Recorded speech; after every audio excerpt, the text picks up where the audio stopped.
Arcane is a brilliant show with amazing world building and intriguing character development. Each character, though fantastical in design, feels like someone you could actually meet in real life. Their struggles, though otherworldly, somehow feel also familiar. I don't think anyone who enjoyed the show walked away from it thinking, the show was good, but the characters were pretty mid. In fact, many fans of the show praise the characters as its biggest achievement. But why is that? How can a show that's a prequel to a video game and exists in a world of fantasy and magic have characters that are so relatable that their struggles bring tears to your eyes? What's up, humans? I'm Steven, and this is why Arcane's character structure is a masterpiece.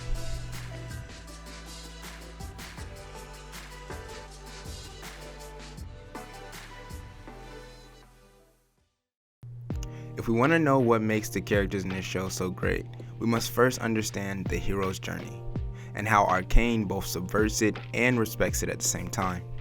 For those of you who don't know, the hero's journey is a storytelling structure that's commonly used in most forms of Western media.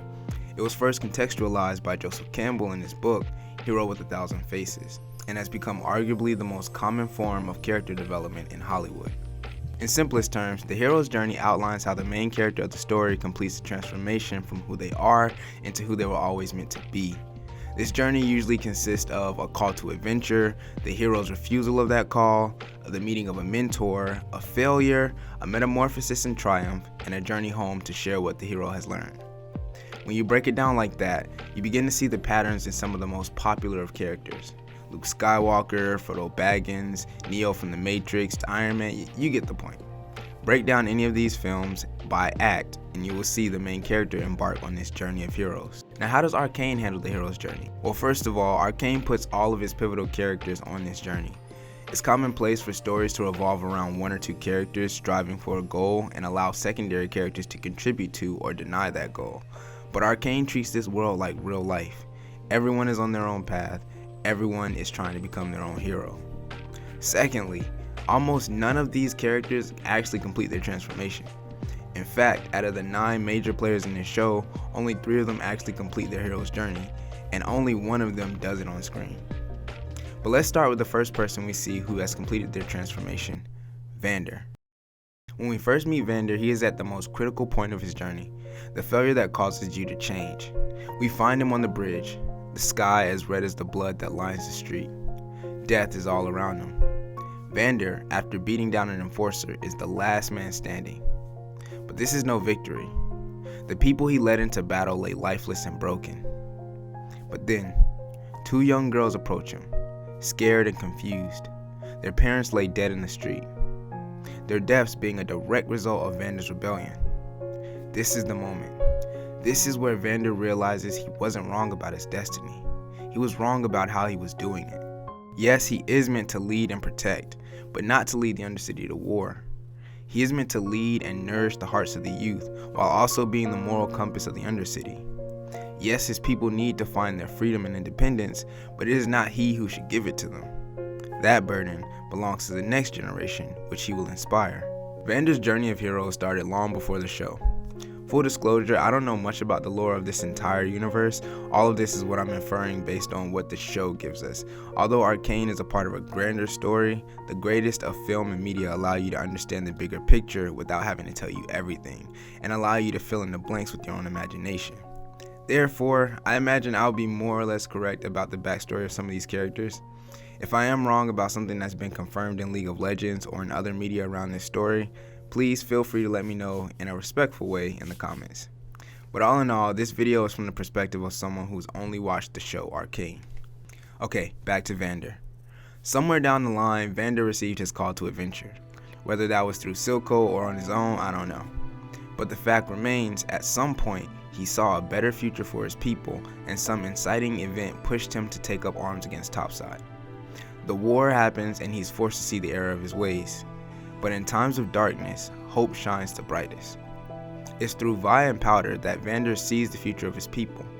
If he can love them and teach them to fight for themselves but also have compassion and empathy, then maybe they will have a better future than what is currently in front of them. When I was in film school, I had a professor who simplified the hero's journey even more by saying, the hero's journey is the quest to get from the land of I want into the land of I need. In other words, the main character always starts off wanting something they think will make their life better, but the journey shows them what they actually need to accomplish in order to live out their destiny. Vander wanted to bring freedom to his people, but what he needed to do was inspire the next generation to achieve that goal. The next time we see Vander, he has already completed his hero's journey and has moved into the role of the wise mentor. Vander has become the Obi-Wan or Gandalf character in this story. The mentor is a pivotal character in every hero's journey. The mentor, who is often old and wise, is more or less the future version of our main character. They usually have been where our main character is and have accomplished their own transformation. They are tasked with changing the perspective of the hero, training them physically and or mentally, and pushing them past their limits, all of which Vander has done for Vi. However, every mentor comes to a part of the journey where they can no longer continue and must allow the hero to move forward on their own. This usually results in the death of the mentor, or supposed death, as their journey has come to an end and their sacrifice is hugely impactful on the hero. Just as it was with Obi-Wan, Gandalf,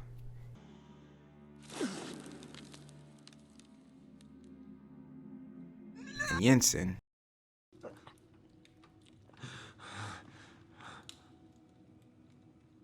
so it is with Vander.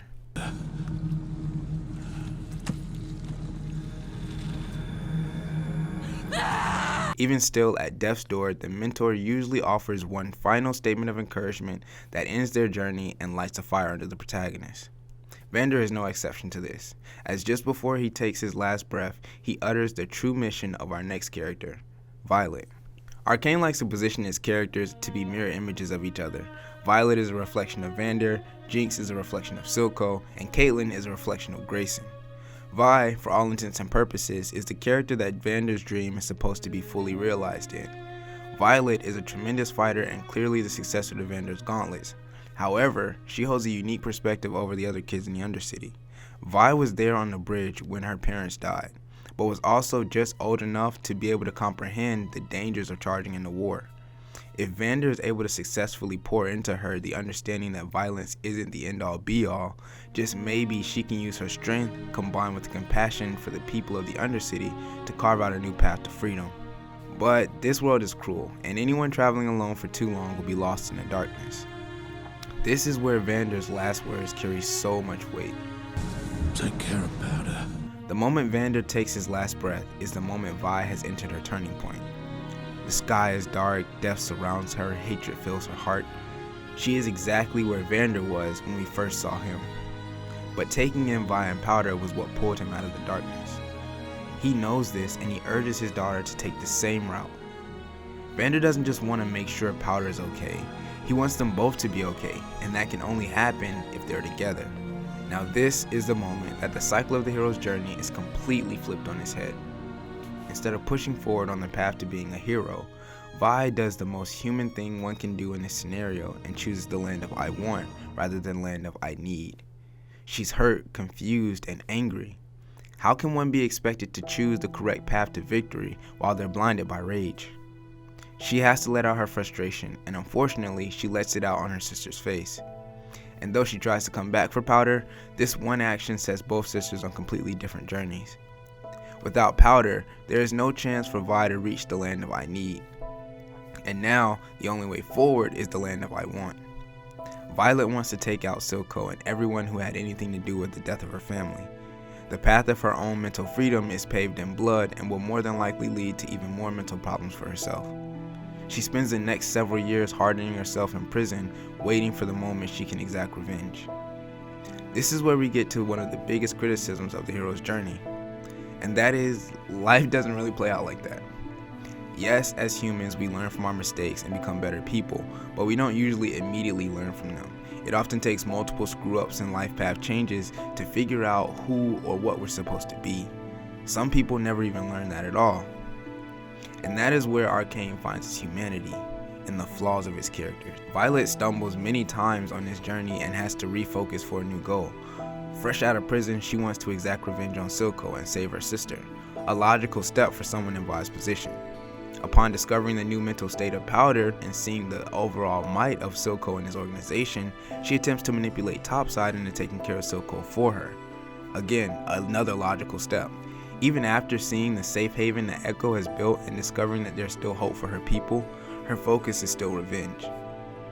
Violet is unable to complete her hero's journey, all because she is hyper-focused on, ironically, the one person who actually completes the transformation on screen, Silco. I know, how odd is it to claim that Silco, the villain of the show, is the only character to complete the hero's journey on screen. But as I said in my reaction to the show, I know Silco gets a bad rap, and I know technically he's like the villain of this show, but in all honesty, he is the hero in his own story. And this is another way Arcane manages to find his humanity. In real life, there's no such thing as good and evil, heroes and villains. All that exists is perspective. Sure, there are things that people do that have major consequences for themselves and others, but that is only classified as evil or good by those whom the actions negatively or positively affect. This rings true for Silco. To most, he's an evil drug lord who is slowly killing the city. But for those who benefit from the production of Shimmer, he's a respected business tycoon who is ushering Zaun into the new age. Silco met his original turning point when his plan to take out Vander and his kids backfired. Try to think of Silco as the Empire in Star Wars. The destruction of Silco's factory in Act 1 is the equivalent of the rebels blowing up the Death Star. But in The Empire Strikes Back, the Death Star is being rebuilt, and the Empire, having learned from their mistakes, are now stronger than ever. In the second act of this show, Silco has monopolized the production of Shimmer and has taken over the last drop. He's even organized his own version of a council, and his dream of the nation of Zaun has never been closer. However, he is also in the midst of his greatest trial yet, being a father. Silco doesn't quite understand the concept of love. He's used to being betrayed or turned on, so he uses manipulation and fear every chance he gets. But that has turned out to be more harmful than helpful when it comes to the raising of his daughter, Jinx. He has failed her as a father by not nurturing her, but instead adding to the unstable nature of her mental health. It is ironically because of his failure as a father that his empire is now on the verge of collapse.